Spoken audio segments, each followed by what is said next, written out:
Hello and welcome to another episode of India and Global Left. If you let me welcome our guest tonight, ScottRITTER. Scott is a former U.S. Marine Corps intelligence officer, former United Nations Special Commission weapons inspector, author, and commentator. Scott, welcome back to India and Global Left. Thank you very much for having me. I wanted to start out by asking you your assessment of the ongoing conflict between Iran and U.S.-Israel. Well, first of all, it's a conflict that never should have happened, but was, I guess, inevitable that it would happen. This is more than just a repetition of the 12-day war. This is an existential war of survival, and the stakes are as high as they can be. There will only be one winner in this war. And as I look at things right now, Iran looks as though it's on the inside track to win this war. This means that the United States will be defeated, humiliated, and compelled to retreat from the Middle East. Israel will be left alone, and the Gulf Arab states will have to purge their soil of American military bases. Now, people can sit here and say that's pie in the sky, but I dare you to contradict me on anything I just said. If you're the emir of any of the Gulf Arab states and you've been promised the guarantee of American security, and you're watching your cities and your docks and your airports go up in flames and there's nothing the United States can do to stop it, prove me wrong. If you're the emir of Bahrain, watching the Shia population rise up in the streets threatening to overthrow you, prove me wrong. If you are the king of Saudi Arabia, looking at your eastern oil fields ablaze, prove me wrong. If you are the emir of Qatar, looking at your liquid natural gas fields, unable to produce, prove me wrong. If you're an energy producer in the Middle East, unable to ship your energy out of the Strait of Hormuz, prove me wrong. If you're Israel, watching your cities get pummeled every day, every hour, prove me wrong. And look at Iran. They lost the Ayatollah Ali Khamenei, and all that did is strengthen them. There aren't people in the streets demanding the overthrow of the government. The Iranian people are rallying around their nation. And the Iranians have shown that they are more prepared for this war than anybody. So prove me wrong. I know it's not a popular position to take, but it's a fact-based position. It's based upon years of geopolitical analysis and military analysis. Unless something fundamentally changes in the way this war is being prosecuted, the United States and its allies will run out of ammunition in a few weeks' time. Iran will not run out of ammunition. Prove me wrong. Can you tell us a little bit about the ammunition stock? There are reports about 3,000 to 8,000 missiles for Iran. Analysts are also saying that Iranian drones in particular, but also missiles, are cheaper to produce. They are quicker to produce as in comparison to U.S. Intercepting anti-ballistic missiles and radar systems, which are also costlier. So if you could give us a better sense of the ammunition stockpiles and the military strength of both sides. Well, first of all, you need to understand that the Iranians have been preparing for this conflict for years. So we're not just talking about the need to produce. In fact, I don't think the Iranians are producing anything right now. I think that their production capabilities have been evacuated from the facilities and hidden away because they recognize the inevitability of the physical destruction of these facilities. But you can always pour new concrete. You can't replace the equipment. So if the equipment is safely hidden away, the United States and Israel will be bombing any empty facilities. But this means that Iran is not relying upon weapons that have yet to be produced. They've already produced them, and they've already stockpiled them. And they've already factored in attrition. They have produced these, the Shahed series drones, which surprisingly are being very effective against targets everywhere. They've produced missiles, advanced missiles. They have stockpiles of older missiles, and they have a strategy on how to employ these missiles to maximum benefit. The Iranians have already built this stuff, so it's a sunk cost. It's done. But it didn't bankrupt them to do it, by the way. The United States, who is the premier supplier of interceptors, to give you an example, the United Arab Emirates apparently bought $2 billion worth of missile interceptors, and they're out. Done, finished, gone, zip. And who replaces them? There's no production line right now functioning to replace them. The United States hasn't gone into war production mode. We've already strained the entire system, supplying air defense systems to Ukraine. And now the Middle East has just shot through its load. and there's nothing left to replace it. This is reality. The United States itself has, stripped bare other theaters. I mean, when the president has to talk about we have plenty of ammunition all around the world, what he's saying is, so sad, too bad, South Korea and Japan, we're taking the missiles meant to defend you. Too bad, Taiwan, those missiles are gone too. And Europe, sorry, we're taking those missiles as well. So this is the reality. Iran fires a drone that costs $20,000 to produce, and we shoot it down with 3 interceptor missiles that cost $3 to $4 million each to produce. I'm not a genius. I'm just a simple Marine. I have trouble balancing my own checkbook at home, but that's a cost equation that isn't going to be sustainable. And this is the fact. But the most important thing to point out is that Iran has prepared for this war. It's already built all the weapons it's going to be using. The United States did not prepare for this war. In fact, the United States was warned off by both Israel and Saudi Arabia in January not to start this war unless you can finish it and guarantee an outcome. But we started the war nonetheless. It's a regime change war designed to bring down the government of the Islamic Republic of Iran. But we don't have sufficient resources. And as we saw, our dreams of what decapitation constitutes nothing, because the planners seem to believe that Iran functioned as a dictatorship of one. Ali Khamenei was it. And when you remove the supreme leader, the system goes away, which means they have never read the Constitution of Iran, and they have no respect for Iran as a constitutional republic. Instead of collapsing, Iran immediately went the direction that the Constitution mandates. The president, the head of judiciary, and a jurist appointed by the Assembly of Experts formed an emergency committee that will operate as the supreme leader, until which time the Assembly of Experts picks a new supreme jurist. So, and it looks like by Wednesday of this week, there will be a new supreme leader. And the country, the people have rallied around the republic. So not only has there been no decapitation, but the government is stronger now than ever before, which means that the major objective of bringing about the end of the Iranian regime is failed. In fact, it failed the very first missiles that hit Tehran. The first 6 missiles that hit killed Ali Khamenei, his 14-month-old granddaughter, and some other people. We tend to say that means we won this war. It means we lost this war, because we didn't achieve what we wanted to achieve. We achieved the exact opposite. If this situation is so revealing on just the third day, I wonder what led the U.S. to attack on the first place. Was it total misunderstanding about the layered structure of Iranian society and administration and how it functions, assuming that a decapitation of one leader would lead to some kind of uprising and regime change, quote unquote? Or is it the hubris of U.S. generals who overestimate their strength, or is it intelligence failure? What is it that led to this attack, if just on the third day everything is so revealing?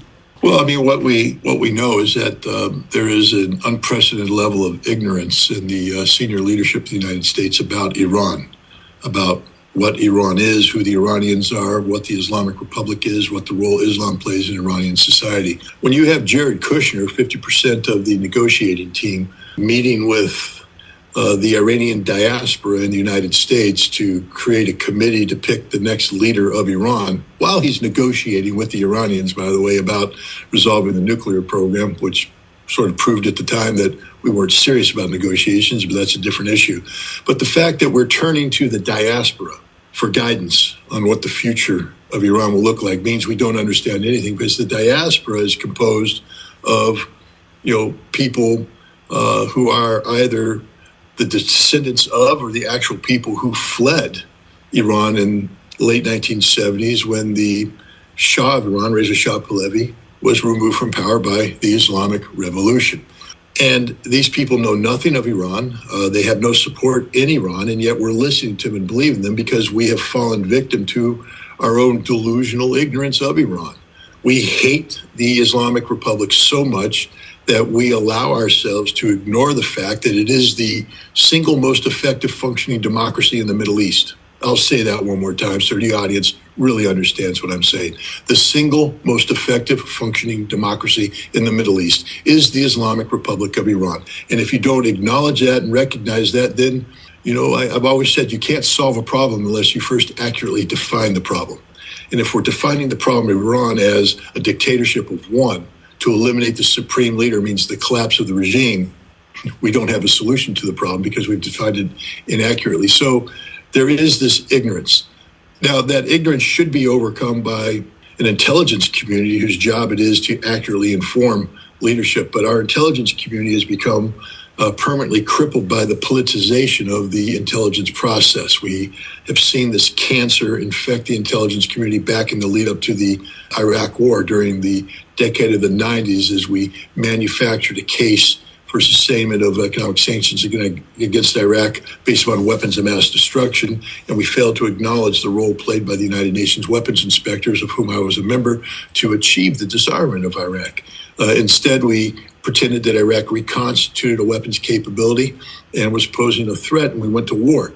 The intelligence community, instead of telling their bosses what he or she needed to hear, the truth, they told them what they want to hear.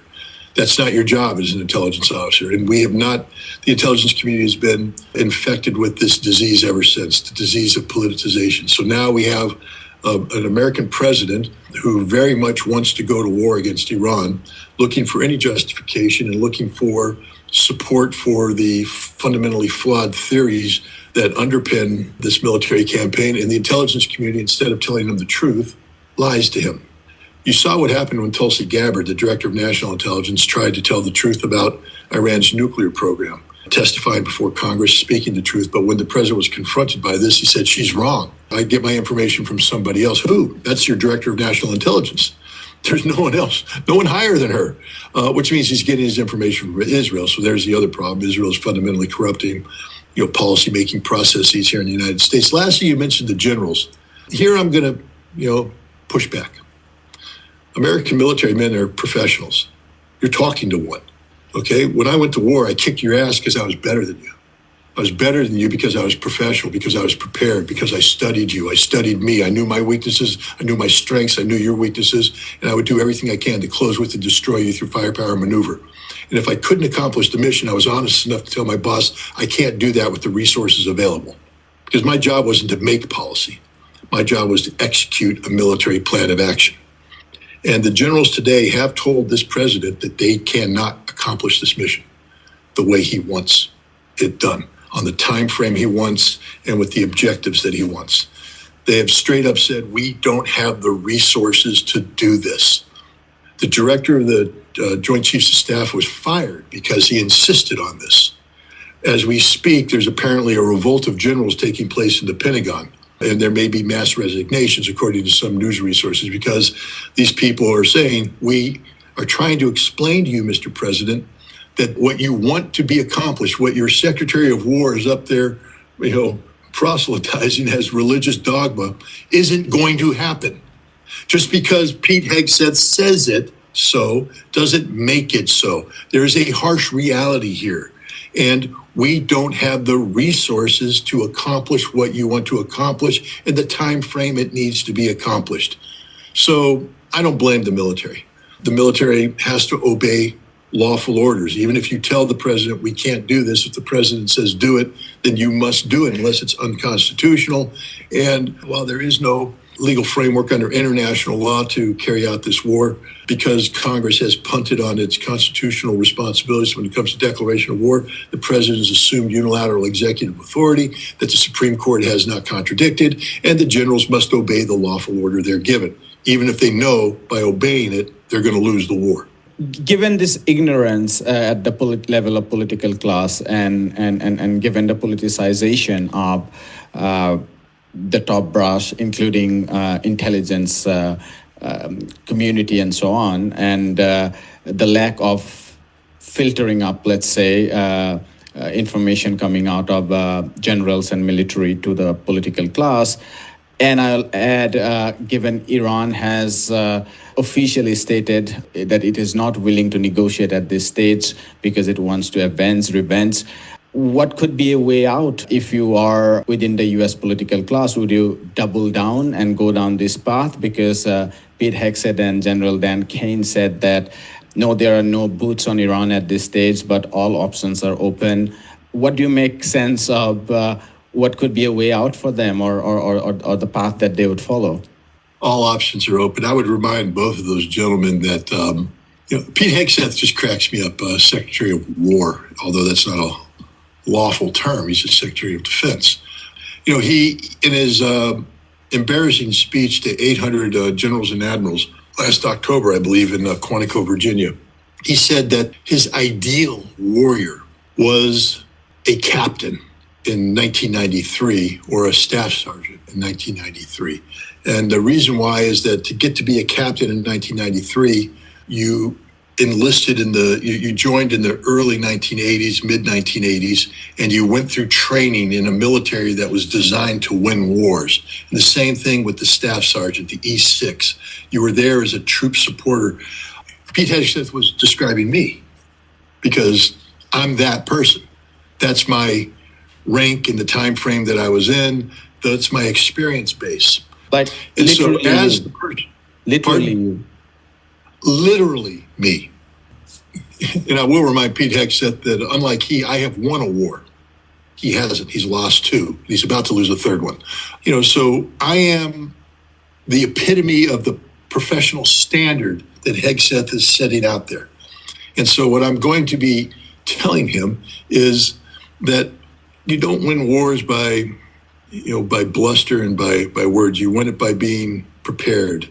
Repeat your question, because I got so caught up in 1993 that I forgot it. Just remind me of what your question was. The way out for... the way out, an off-ramp.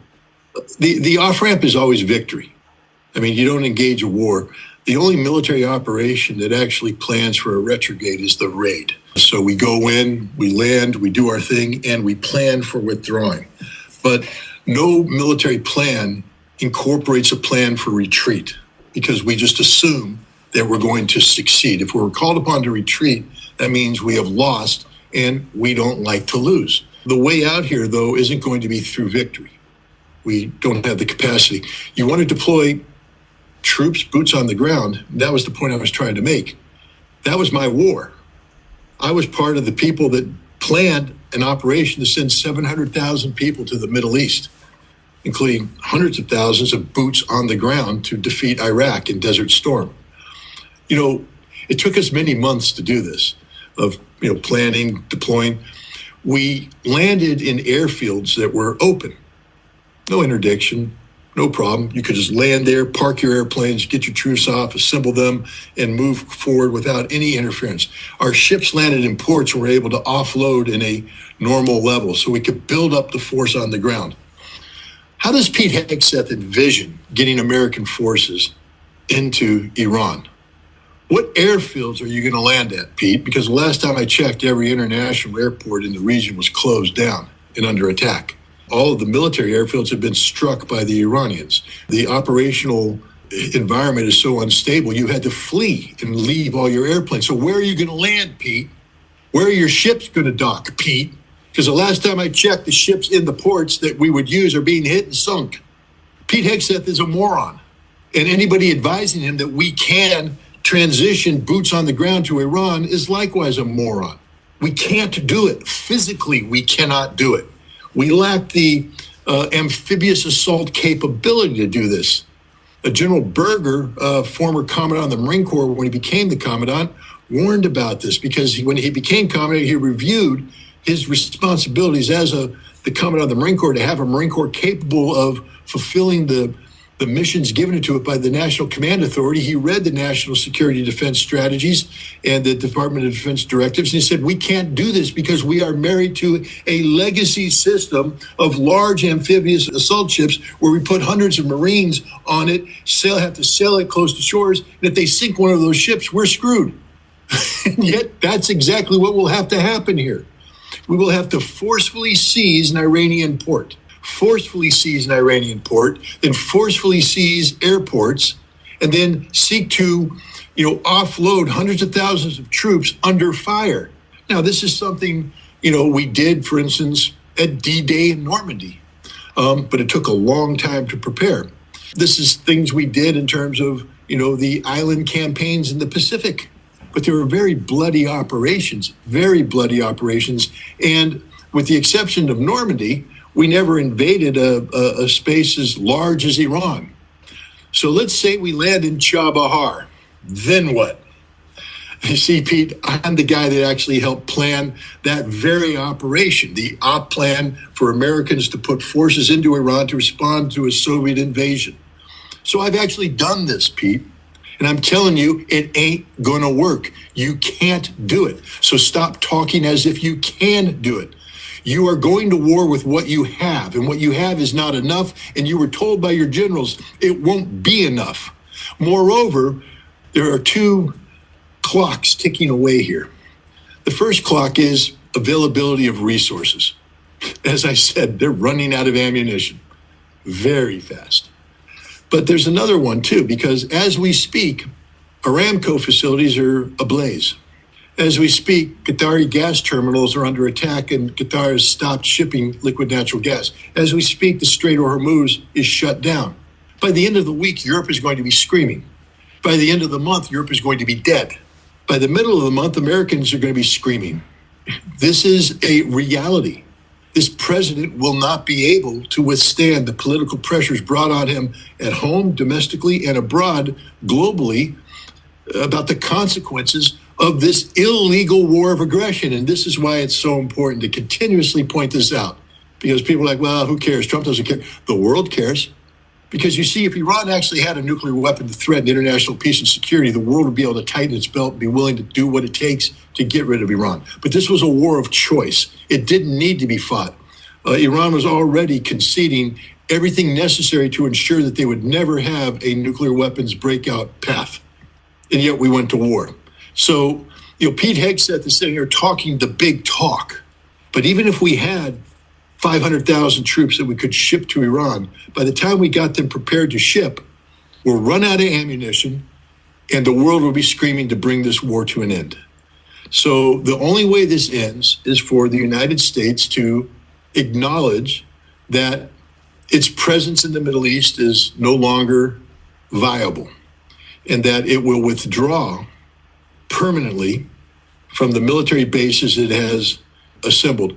And this will coincide with the Gulf Arab states likewise saying that the United States is no longer welcome on our territory. And when this happens, Israel will be isolated and compelled to ratchet in its greater Israeli ambitions because the United States won't be there to hold its hand. And then and only then do I believe Iran will step down, because Iran can't step down anything short of that. This is a war of existential survival. Iran can't allow this war to stop, especially after the harm that has been inflicted, to stop and allow the other side to rebuild its strength and capabilities. Iran will win this war because the United States doesn't have enough ammunition. If Iran stops this war and allows for a ceasefire, the United States won't make that mistake again. Right now, Iran is going to win because we started something we're not in control of. Iran wins by continuing this effort because they are in control. They have prepared for this. They have enough missiles to continue firing after the point in which we run out of ammunition. And because it is existential, their people are going to be willing to pay a heavier price than, for instance, the population of Europe, which can't justify this war, wasn't prepared for this war, already is reeling economically from the consequences of their support for another illegal war in Ukraine. So Iran has all of the advantages here. Militarily, they're better prepared than the United States and Israel. Economically, they're killing the world economy right now if this continues. And politically, they are on the right side of history. They have legitimacy for everything they are doing. So this war ends with the defeat, the strategic defeat of the United States. Or the United States destroys Iran, collapses the regime. But I don't see that happening. Does the American public opinion play any role in this, given in 2003, 2005, when the U.S. invaded Iraq, most Americans rallied behind the flag, and it was only gradually, painfully, after the resistance from 2007, 5, 6, 7, public opinion very gradually started to change. This time around, there's a Reuters poll that says that more than 75% of Americans oppose this war. I wonder if, as more bodies start to come back home, would that shift even more dramatically against the war, and more importantly, would that have any impact on the ruling elites? Well, first of all, when we speak to the ruling elite in America, we're talking about a nation that has foregone its status as a constitutional republic, and we currently function as a cult of personality with a dictator, Donald Trump, firmly in charge. The only way you can threaten Donald Trump at this point in time is by defeating him at the polls in November, at the midterm elections, empowering a Congress that is capable of impeaching him and convicting him. He's well on the path to accomplish that task because, right now Americans, are still, waking up in the morning and thumping their chests about Maduro and how wonderful that was and how easy that was and how quick that was. And they still are, drinking the Kool-Aid about how wonderful and quick and beautiful this will be. Yes, we lost 4 Americans. Yes, that's horrible. But, oh my God, we killed Ali Khamenei and we killed 46 Revolutionary Guard, and they're going to collapse. The Iranians are going to quit. They're going to quit. And then the next morning we realize they're not quitting. In a week's time we realize they're not quitting.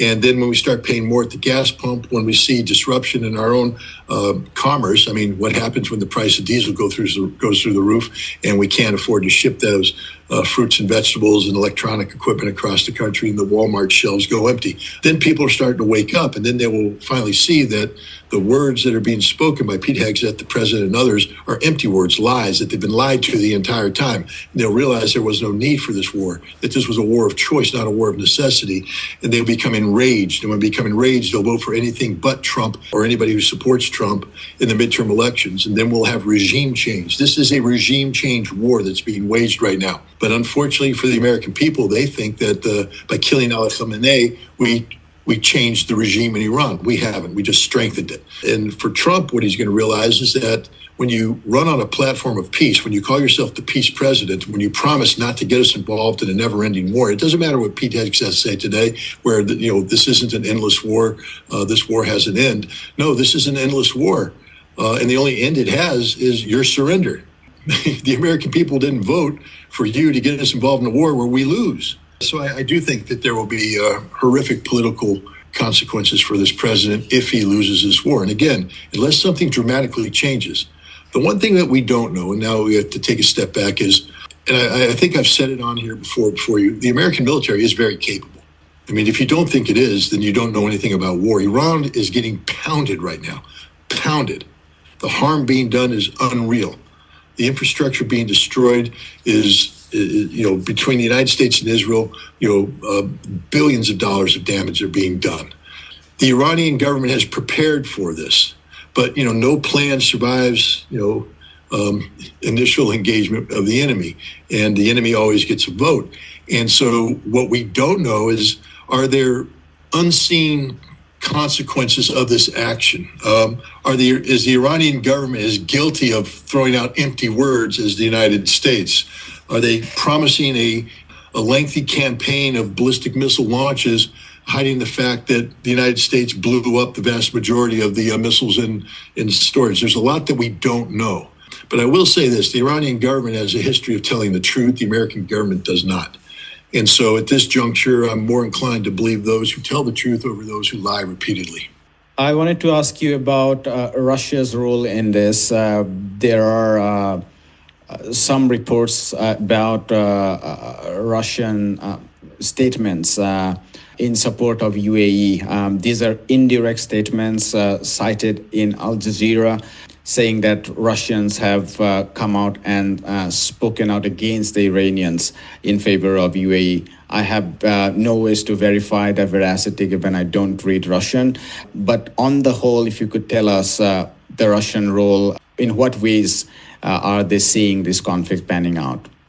Well, I'd just like to point out that Russia has a strategic security framework with Iran. Russia doesn't have a security framework with the United Arab Emirates. So it would be very strange for the Russian government to take the side of the United Arab Emirates in this regard. Russia has a financial link to Dubai. As we speak, there are thousands of Russian tourists stranded in Dubai who are apparently having a grand old time skydiving in the midst of UAV attacks because why not? They're Russians and they don't care. Russia, we have to think about this in the big picture. First of all, Russia does not benefit from global catastrophe. Russia does not benefit from chaos. There's a lot of people out there right now suggesting that because the price of oil is about to go through the roof, that this was Russia's goal all along. No, because that's reversible. Russia doesn't play the spot market. Russia plays the long game.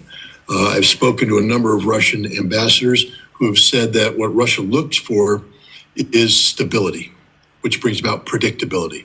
That the world can be bad, tough, but if it's predictable, then Russia is capable of formulating policies to deal with those issues. What makes life tough is when you have unpredictability, when the situation is yawing back and forth and all over, chaos. That's not what Russia wants. Russia doesn't want chaos with Europe. Russia doesn't want chaos with the United States. Russia is not even looking for the defeat of the United States, because the defeat of the United States would create a global vacuum that generates chaos. And that's problematic for Russia. So Russia's job in all this from a strategic standpoint is to engender stability, but engender stability in a way that ensures the continued survival of Iran as it is currently manifested itself, the Islamic Republic of Iran. Not only has Iran been an ally and a friend of Russia in its time of need, but Russia has, this north-south economic corridor that it's seeking to develop that's very important for it, not only in terms of the short-term economic benefit, but strategically, because it allows Russia to operate on interior lines of communication instead of being married to, sea lines of communication. It can be interdicted by a superior American naval power. China, also, the new Silk Road linking Western China via rail through Central Asia into Iran, they have a vested interest. Their goal is the survival of Iran and stability in the region. And so I believe what they're going to do is understand that Iran has been placed not by anything it did or wanted, but by the actions of the United States and Israel into a war of existential proportions. Just as Russia has said that they can't accept a ceasefire in Ukraine that doesn't resolve the root causes of the problem of that war, Iran cannot accept a ceasefire in this conflict if all it does is sustain the root causes of the conflict, because all it does is guarantee that the conflict will happen again, but the next time the sides will be better prepared. So I think Russia understands that this conflict has to run to a certain course, a course that results in a fundamental change in the geopolitical alignment and reality of the Middle East, one that encourages the retrograde of the United States out of the region. Russia also, I believe, will be seeking to constrain the Iranians in their use of the economic weapon. It's not in Russia's benefit to see energy security go out the window. So I think the Russians are making a lot of phone calls, doing a lot of diplomacy behind the scenes. And they're there waiting for the opportunity when the United States says, we got to get out of this thing. We got to get out of this thing. And when they say that, Russia will say, okay, we can help you with that. Because Russia's not looking for the strategic defeat of the United States. Russia's looking for termination of this conflict on terms that are favorable to their ally and friend, Iran. But they don't want to burn the house down to get that. So I think that's Russia's role right here. I mean, they didn't want this war to happen. They prepared Iran as much as they could to survive the consequences of a war. But now their job is basically to manage the chaos, try and bring order and stability, and be there to provide a diplomatic off-ramp if and when the opportunity avails itself.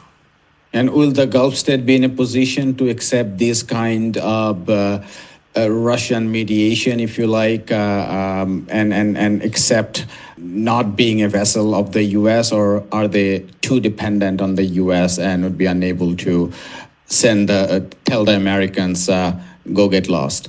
Well, we don't know how this ends. We're still just day 3. We do know that there's large crowds of Shia in Bahrain cheering every Iranian missile that hits. What is the future of the Khalifa family? We do know that the United Arab Emirates is looking at economic disaster in the face. So if you're looking at the collapse of your status as a economic hub, a banking hub in the Middle East, because you have aligned yourself with the United States that's incapable of defending you, do you think maybe it's time for a policy realignment, a policy adjustment? We're early on in this status, but I think what you're going to see are nations realizing that the United States is incapable of providing the security that had once been guaranteed. And once that becomes a statement of fact, a statement of reality, you will make the right decision. I also don't believe that the United States is going to be in a position to remain in the region. Its bases are being dismantled. By the time this is done, over $100 billion worth of American military infrastructure will be eliminated. Where are we going to get the money to rebuild? So it becomes sort of a self-solving problem where we leave because there's nothing left to fall back on. And then the other thing is, regime change is a double-edged sword. I will point out that some of these regimes in the Gulf Arab states may not survive this war. Bahrain very well could fall. And if Bahrain falls, what kind of passions will be empowered by that? What happens to Kuwait? What happens to Saudi Arabia? I mean, never forget that if the Houthi become strategically engaged, they're fully capable of invading Saudi Arabia and occupying up to a quarter of Saudi Arabia and claiming it as theirs justifiably under history because it is theirs. The Saudis stole it. So the potential dismantling of Saudi Arabia, the weakening of the Al Saud family, loss of control over the eastern provinces where the oil is. I mean, this is a problem. We can say the same thing for the United Arab Emirates. These spoiled, perfumed princes that have been governing the Gulf Arab states for so long, able to leave their ostentatious lifestyles because of the security umbrella provided by the United States, able to secretly plot behind the back of the Iranians to stab them in the back. These people who made phone calls telling Donald Trump, do it, just win. Do it, but make sure you win. Are now confronted with the fact that Trump did it, but he's not going to win, and they got to pay the price. So there's a lot of uncertainty in the result. I'll throw in one more thing that, they talk about, the unintended consequences of conflict. The British, in all of their imperial stupidity, have decided that they want to play a role in this conflict, that they have suddenly decided that they are pro-Israel. And so Iran has fired missiles against British bases in Cyprus. What did the Greek government do this morning? They're sending F-16 fighters. They're sending air defense. They're sending naval ships. Now, what do you imagine Turkey's response to this is going to be? Because the last time Greece deployed military forces to Cyprus, Turkey invaded. And Turkey is not going to sit back and allow Greece to do. So we may very well see in the very near term a new regional war between Turkey and Greece. And ain't that going to be pretty? NATO fighting amongst itself. And this will be a war of existential proportions because Turkey will go for the knockout blow against Greece. They're not going to put up with this. And then what is NATO going to do? NATO already distracted and weakened by Ukraine. I mean, again, Pete Hegseth is a moron because he started something he didn't understand. He got pieces rolling. It's out of control. And chaos is broken out all over. Who would imagine some Iranian missiles in Eurasia would open out the doors for such kind of chaos? We'll leave it there. The Iranians imagined it because they know the world better than we do. The Iranians are better prepared than we are. The Iranians are smarter than we are.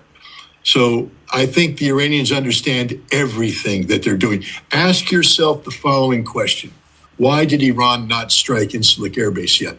Incirlik Air Base is the American military facility outside of Adana in southern Turkey. It plays home to the E-3 AWACS that are flying over providing command and control support for the defense of Israel. Why hasn't Iran struck Incirlik? And the answer is because Iran struck Cyprus. And if you put two and two together, you'll know exactly what's going on.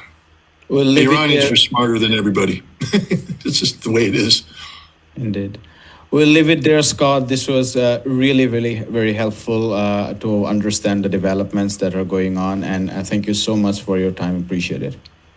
Well, thank you very much. And let's just hope that I'm wrong about everything and that peace breaks out, the war comes to an end, stability, and people stop dying. But I do want to remind everybody that the opening salvo that was sent against Iran hit a girls' school that killed over 100 young girls. So if there ever is going to be revenge, just remember which side has the greatest justification for inflicting revenge on the other. Indeed, indeed. And this has come after after the genocide in Palestine that we have seen. Yep. We know one side is fully capable of committing genocide. So, well, Scott, thanks again. Thanks. Have a wonderful rest of the day ahead. Thanks. You too.